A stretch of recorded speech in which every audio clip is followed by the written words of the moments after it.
बिस्मिल्लाहिर्रहमानिर्रहीम। अस्सलाम वालेकुम नाज़रीन, मैं हूं फ़याज़ महमूद और आप देख रहे हैं फ़याज़ महमूद यूट्यूब चैनल।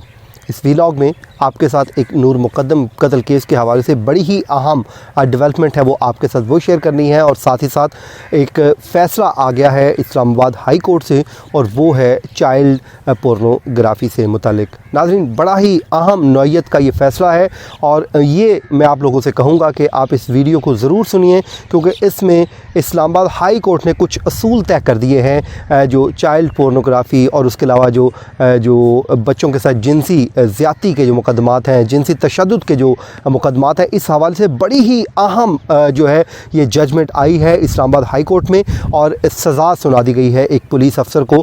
और ये क्या मामला क्या है वो मैं आपके सामने रख देता हूँ।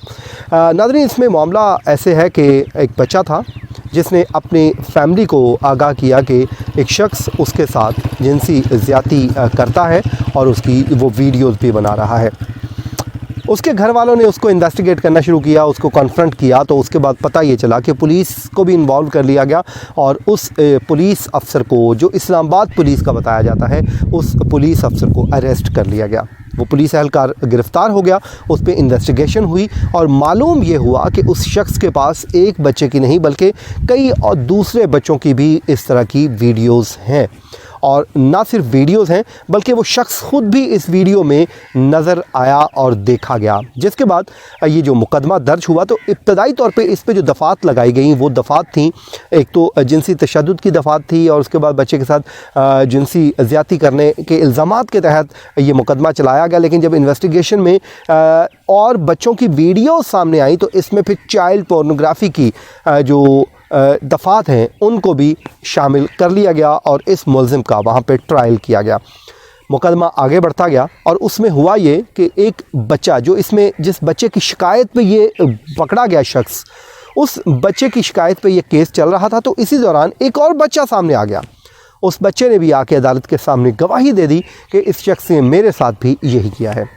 फिर उसके मोबाइल से मिलने वाली जितनी भी वीडियोज़ थी, इन तमाम वीडियोज़ को भेजा गया फ्रांसिक के लिए FIA के पास, और FIA ने इसका फ्रांसिक किया, तो तमाम तर जो चीज़ें हैं वो खुल के सामने आ गईं। और इस शख्स को, इन दो बच्चों की बहादुरी की वजह से, जिन्होंने उस खौफ को तोड़ा कि अपने वो घर पे कैसे बताएंगे ये सब कुछ, उन बच्चों ने इस शख्स का जो अंजाम है वो इस तरह किया कि अब वो 14 साल की सज़ा शख्स भुगत रहा है।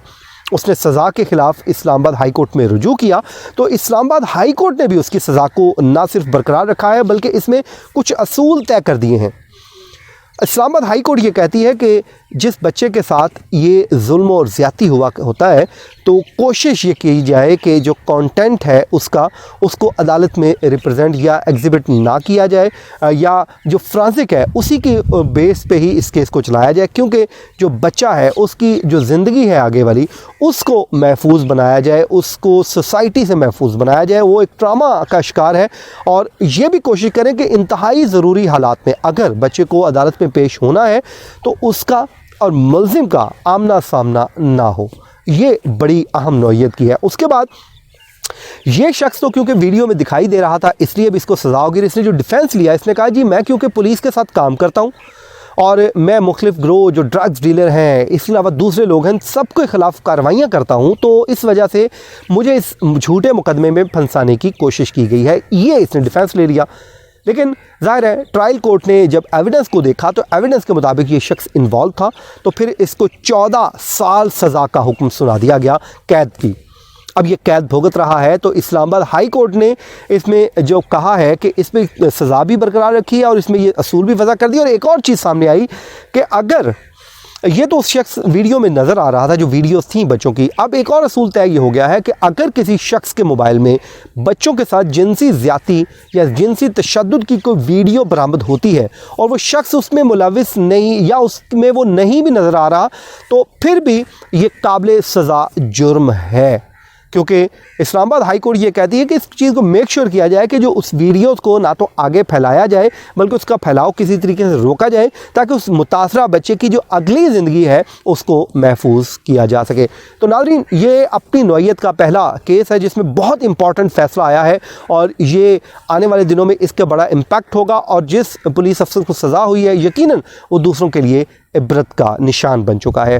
तो ये हो गया नाज़रीन इस केस का हवाला। जस्टिस मोहसिन अख्तर कियानी साहब ने ये जजमेंट सुनाई है और बड़ा ज़बरदस्त फैसला है। मैं आप सबसे कहूँगा कि इस वीडियो को ज़रूर देखिए, क्योंकि इससे ये है कि आपको इन्फॉर्मेशन काफ़ी मिल जाएगी। और उसके अलावा जो फ्रांसिक है ये इस केस में बहुत ज़रूरी है। उन्होंने कहा है कि जो फ्रांसिक है कोशिश की जाए कि अदालत जो ट्रायल कोर्ट है फ्रांसिक के रिपोर्ट्स के ऊपर ही ज़्यादा से ज़्यादा इन्हसार करे और बच्चों को कम से कम अदालत में बुलाने की कोशिश करे जो भी मुतासरा बच्चे हैं।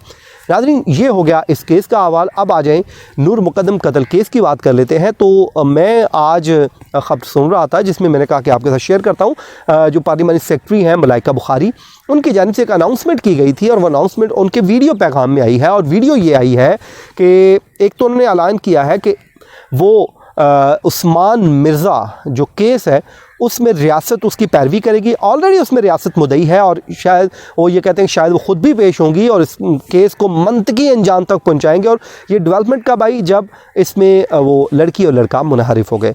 लेकिन अब उन्होंने साथ ही उसी वीडियो में एक और ऐलान भी किया कि नूर मुकद्दम केस की भी पैरवी रियासत करेगी। वो कहते हैं कि प्राइम मिनिस्टर ने हदायत दी है कि जो ख़वातीन के साथ तशद्दुद की या जिनसी ज़्यादती के जो केसेस हैं इसको ख़ुद से पैरवी करें ताकि इस पूरे मामले का जो रास्ता है कहीं ना कहीं पे रोका जाए। दूसरी बात उन्होंने इस वीडियो में बड़ी इंपॉर्टेंट की, वो मैं ख़बर पढ़ रहा था, उसमें उन्होंने कहा है कि कोशिश ये भी होगी कि जो क्रॉस एग्ज़ामिन के दौरान जो नूर मुकद्दम के किरदार से मुतल्लिक जो सवालात पूछे गए हैं उनको अदालती रिकॉर्ड का हिस्सा ना बनने दिया जाए। ये उन्होंने बहुत इंपॉर्टेंट बात कही है। ज़ाहिर है अब इस हवाले से कोई ना कोई दरख्वास्त देंगी कोर्ट के सामने या इस हवाले से कोई ना कोई कानून साजी होगी। तो अब आप ये कह लीजिए कि जो रियासत है वो खासी मुतहरिक दिखाई दे रही है। प्राइम मिनिस्टर इमरान खान ख़ुद इन चीज़ों में इंटरेस्ट ले रहे हैं। तो मेरा ख्याल ये है कि अब हमें एक होप रखनी चाहिए कि जो चीज़ें हैं वो स्ट्रीम लाइन पर आ रही हैं, बेहतरी की जानिब बढ़ रही हैं। तो एक ये डेवलपमेंट थी जो आपके साथ मैंने शेयर कर दी। अब इसकी 24 जनवरी को इस केस की समाअत होगी। तो उस समाअत के दौरान चीज़ें क्लियर होंगी कि रियासत इस पे अपना क्या रोल अदा करने जा रही है। स्टेटमेंट आ चुकी है, लेकिन अब हमें अगली समाअत पे चीज़ें समझ आएंगी। लेकिन अगली हेयरिंग पे तफ्तीशी अफसर पे क्रॉस एग्जामिन होगा और मुकदमा ये है जो है अपने हतमी मरहले में दाखिल हो चुका है और अगले 10 से 15 दिनों के अंदर अंदर इस केस का फैसला होने जा रहा है। तो नाज़रीन मुझे अपनी दुआओं में याद रखिए। अल्लाह ताला आपका हामी नासिर हो। अल्लाह निगहबान।